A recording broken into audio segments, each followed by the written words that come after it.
Bonjour et bienvenue sur afleurdepeau.fr. Alors aujourd'hui j'anticipe pour vous la sortie de la nouvelle collection Cream Blend Blushes. Donc il s'agit dans cette collection d'un nouveau produit qui va rester permanent dans la gamme de produits MAC.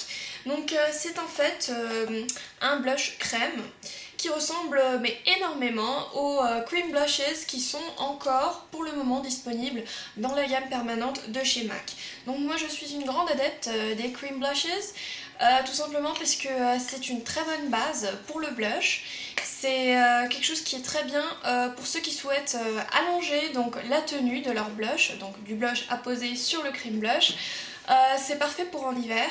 Parce que c'est une crème, donc si vous voulez ça hydrate un peu la peau, donc c'est super, moi j'aime beaucoup. Et donc, voilà pour la petite histoire, on a déjà connu les Cream Blend Blushes, donc lors de la collection Lilyland de l'année dernière, donc la collection MAC, et c'est là qu'on a connu le So Sweet So Easy qui était vraiment un blush crème, un Cream Blend Blush de tueur qui est parti en moins de 2. Et pour vous dire que maintenant dans cette nouvelle collection Cream Blend Blushes, vous allez retrouver le So Sweet So Easy, mais aussi quelques teintes donc disponibles en Cream Blushes toujours encore, mais je pense qu'ils vont être arrêtés. Donc dans la gamme des produits permanents de MAC. Et là par exemple vous retrouverez donc la teinte Britwick qui est un genre de rose mauve. Vous retrouverez la teinte, laquelle vous retrouverez Posy, voilà, qui est donc un rose un peu plus fluo. Vous en retrouverez donc je crois 3 en tout.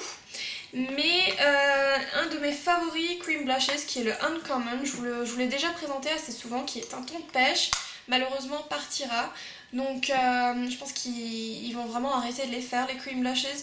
Donc je vous propose, mais vraiment je vous conseille d'aller vous prendre le Uncommon si vous aimez beaucoup les tons de pêche, parce qu'il est parfait.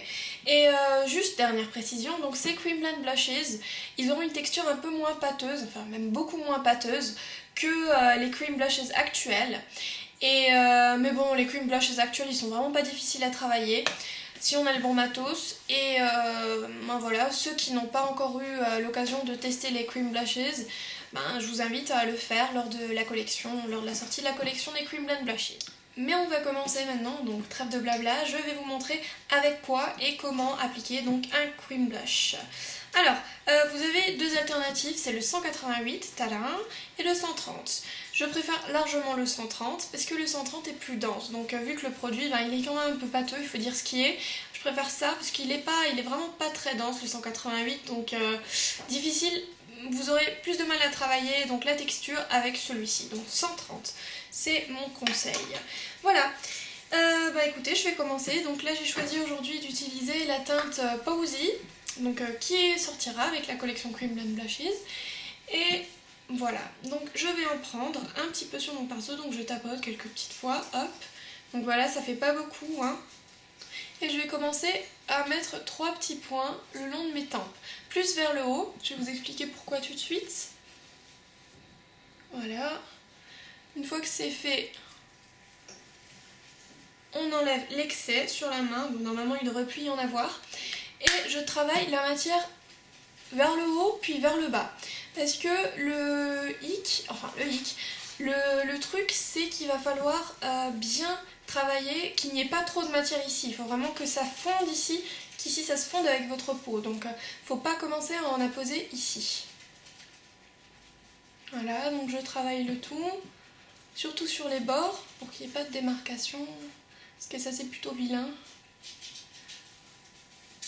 Voilà. Bon, vous aurez toujours un peu l'impression d'avoir le visage très rouge après l'application d'un crème blush, mais c'est tout simplement parce que le fait de vraiment frotter sur la peau, ça va donner cet effet-là, mais c'est rien de grave. Donc voilà, vous estompez.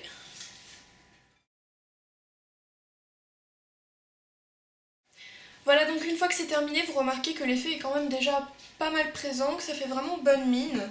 Et on va continuer, donc moi je vais appliquer un blush par-dessus, parce que l'idéal, comme c'est une texture crème, c'est comme un fond de teint, il va falloir le sceller. Donc vous avez le choix, si vous voulez en rester là, donc au niveau de la couleur du rendu, vous prenez une poudre transparente, n'importe laquelle, là c'est la Prep and Prime, donc poudre de finition. finition, donc correctrice, peu importe, mais il faut qu'elle soit finement moulue et transparente pour ne pas altérer la couleur du blush. Mais moi je vais choisir d'utiliser un blush par dessus, et pour accorder un peu tout ça à mon make-up, j'ai utilisé le Warm Soul qui est un blush Mineralize de chez MAC avec mon 168. Hop, j'en prends un peu, je souffle pour enlever l'excès et idem, je commence par l'appliquer de haut en bas, des tempes des tempes aux pommettes. Et là c'est vraiment comme vous voulez, si vous voulez appliquer un blush irisé, vous faites ça selon votre make-up. Hein. Et je vous conseille mais vraiment le Uncommon qui est parfait pour vraiment donner bonne mine. Voilà, bah écoutez, c'est terminé. Donc on a appliqué notre blush crème. Si vous trouvez que le résultat n'est pas assez uniforme, je vous conseille d'utiliser un kabuki. Donc là j'ai le 182 de chez MAC et vous passez un bon coup. Voilà. Si c'est toujours pas assez estompé à votre goût, ben vous prenez une poudre. Là dans ce cas vous allez en prendre une qui est colorée, enfin colorée. Là je vais prendre la Mineralize Skin Finish naturelle en médium. Donc voilà, j'en prends un peu sur le kabuki. Hop, et je viens estomper le tout pour un super rendu. Voilà, et bon après si vous voulez creuser votre visage avec une poudre sculpt ou quoi que ce soit, c'est tout à fait possible. Moi je le fais généralement après le blush, certains qui le font avant, après c'est à chacun sa sauce. Tant qu'on le fait, c'est parfait. Donc voilà, écoutez, ça c'était l'application des crèmes blush. Ou plutôt plus tard, quand la collection sera sortie, ce seront les Cream Blend Blushes. Et bon bah écoutez, c'est vraiment quelque chose que je vous conseille d'avoir dans votre collection, au moins un ou deux. Bon moi, pour le moment, je conseillerais le Uncommon et lequel, le Posy, donc qui est ce rose que je viens d'appliquer, parce que c'est vraiment les deux blushs les plus versatiles, c'est vraiment les deux blushs les plus versatiles et qui donnent vraiment effet bonne mine. Hein. Si vous cherchez le glow Kim Kardashian, c'est vraiment sur des cream blushes qu'il faut vous concentrer, ou des Cream Blend Blushes. Voilà, donc quand cette collection sortira, la collection des Cream Blend Blushes, n'hésitez pas à vous en procurer un si vous n'en avez pas déjà. Ça fait tenir le blush beaucoup plus longtemps, ça intensifie la couleur du blush, ça hydrate la peau, bah écoutez, c'est tout bénef. Donc voilà, j'espère que ce petit tutoriel vidéo vous a plu, qu'il a pu vous apporter de nouvelles connaissances et qu'il a pu vous donner envie d'essayer le concept donc des blush crème, peu importe quelle marque. Voilà, donc je vous remercie d'avoir regardé cette vidéo et je vous dis à bientôt sur afleurdepeau.fr.